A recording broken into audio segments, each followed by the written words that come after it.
আজকে 19 তারিখ আছে, কত তারিখ? আজকে 18 আগস্ট আমাদের ডাকসু নির্বাচনের ফর্ম তোলার আজকে শেষ দিন ছিল। সেই জায়গা থেকে আমরা যেহেতু ঘোষণা দিয়েছিলাম যে একটি স্বতন্ত্র প্যানেল নিয়ে শিক্ষার্থীদের পক্ষ থেকে সাধারণ শিক্ষার্থীদের যারা রিপ্রেজেন্টেটিভ তাদের মধ্যে থেকে আমরা যারা আগ্রহী, ডাকসু নির্বাচনে আগ্রহী, তাদেরকে নিয়ে একটি প্যানেল ঘোষণা করব। সেই জায়গা থেকে আজকে আমাদের সম্ভাব্য যারা প্রার্থী সকলকে নিয়ে আমরা এখানে এসেছিলাম এবং আজকে আমরা এখানে মনোনয়ন ফর্ম সবাই আমরা তুলি। আর আমাদের প্যানেলের যে এন্টায়ার ডেসক্রিপশন, প্যানেলের নাম থেকে শুরু করে কারা কোন পদে থাকবে সেই বিবরণগুলো আমরা আগামীকালকে প্যানেল যখন আমরা মনোনয়ন ফর্ম জমা দিব এটার পরবর্তীতে একটি প্যানেল পরিচিতির মাধ্যমে আমরা সকলের কাছে জানিয়ে দিব। এখনো পর্যন্ত আমরা সাংবাদিক বন্ধুদের কাছে আমাদের যে প্যানেলের বিষয়টি ডিসকাস করছি না, আগামীকালকে আমাদের একটি ব্রিফিং এর মধ্য দিয়ে সবকিছু জানিয়ে দেওয়া হবে। আমরা শুধু এতটুকু বলতে পারি যে ঢাকা বিশ্ববিদ্যালয়কে আমরা এখানে প্রাধান্য দিচ্ছি, যে ঢাকা বিশ্ববিদ্যালয় নিয়ে যারা ভাবে আমরা এখানে কোনো জাতীয় নেতা নেত্রী প্রতিষ্ঠা করার জন্য আমরা ডাকসুকে ব্যবহার করতে চাই না। ডাকসু এখানে ছাত্রদের প্ল্যাটফর্ম এবং প্রত্যেক বছর নির্দিষ্ট ক্যালেন্ডারের ডেট ধরে ডাকসু নির্বাচন হতে হবে। সেই জায়গা থেকে ডাকসুকে ছাত্রদের প্রতিনিধিত্বের একটা প্ল্যাটফর্মে রূপান্তরিত করাই আমাদের আমরা আসলে চাই।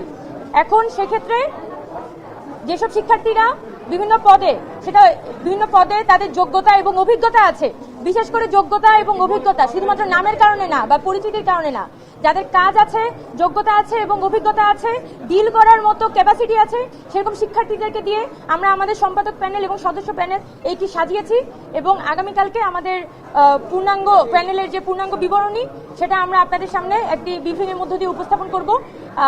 আগামীকালকে বিকাল 3টা পর্যন্ত মনোনয়ন ফর্মটি জমা দেওয়ার সময় নির্ধারণ করা হয়েছে।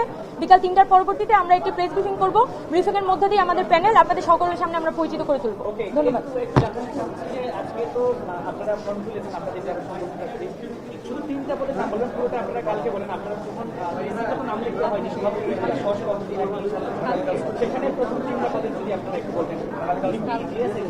আচ্ছা, আমরা আমাদের সব পদের মধ্যেই সম্ভাব্য লোকজন আছে, এরকম না যে আমরা এখনই সব একদম কনক্রিট ডিসিশন নিয়েছি। আমাদের একটা ড্রাফট আছে, আগামীকালকে মানে আজকে রাতের মধ্যে সবকিছু আমাদের ডিসাইডেড হয়ে যাবে এবং আগামীকালকে আমরা সেটা ঘোষণা দিতে পারবো। সেই জায়গা থেকে আমরা আপনাদের কাছে অনুরোধ রাখবো যে একটা দিন আপনারা একটু অপেক্ষা করেন। আগামীকালকে আমাদের সম্পূর্ণ প্যানেল বিবরণী এবং প্যানেল আসলে কি মোটো নিয়ে সামনে আসতে চায় সবকিছু আমরা আপনাদের সামনে হাজির করবো। আচ্ছা, আজকে বিদায় নিতে চাই, যেহেতু এখানে অন্যান্য প্রার্থীরাও আসছেন, সবাই ফর্ম নিচ্ছেন।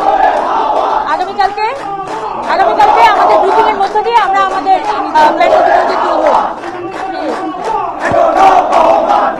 আচ্ছা, এটা এগুলোকে বলা উচিত না। আচ্ছা, আমি আচরণবিধি লঙ্ঘন হচ্ছে প্রচুর। আচ্ছা, আমরা একটা পূর্ণাঙ্গ প্যানেল দিব।